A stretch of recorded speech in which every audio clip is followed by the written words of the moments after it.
Ils ont déroulé les banderoles dès l'ouverture des assises. Ces manifestants sont venus donner de la voix pour dire non aux champs de panneaux solaires sur les terres agricoles. Nous, ce qu'on craint, c'est une vitrification des campagnes au détriment en fait, de l'agriculture, finalement, de la souveraineté alimentaire. Parce qu'on craint aussi qu'il y ait beaucoup de spéculation sur les terres agricoles par rapport à ça, parce que ça va ramener beaucoup d'argent.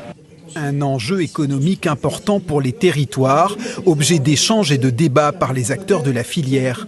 Parmi les arguments évoqués, la défense d'un agrivoltaïsme vertueux au service des agriculteurs. À partir du moment où on conserve une activité agricole pertinente et non pas un prétexte, la production agrivoltaïque a toute sa place dans le mix énergétique français.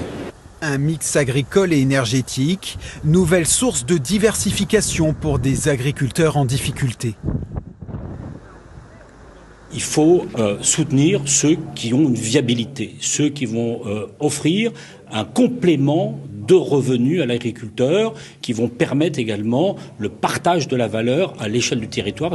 Mais l'implantation de ces fermes de plusieurs dizaines d'hectares provoque aussi la colère des défenseurs de la nature. Ces deux opposants ont fait le déplacement de Lyon où plusieurs projets sont en cours. On peut faire autrement, c'est-à-dire qu'il y a 3 fois la surface nécessaire en France pour pouvoir installer du photovoltaïque, notamment sur les parkings, sur les zones déjà artificialisées. Donc pourquoi aller mobiliser des terres agricoles pour faire de l'argent? On n'a pas besoin de ça du tout sur notre territoire.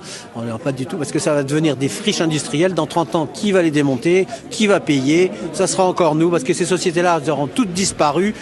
Pour atteindre son objectif de production énergétique, la France devra déployer 250 000 hectares de projets agrivoltaïques d'ici 2050.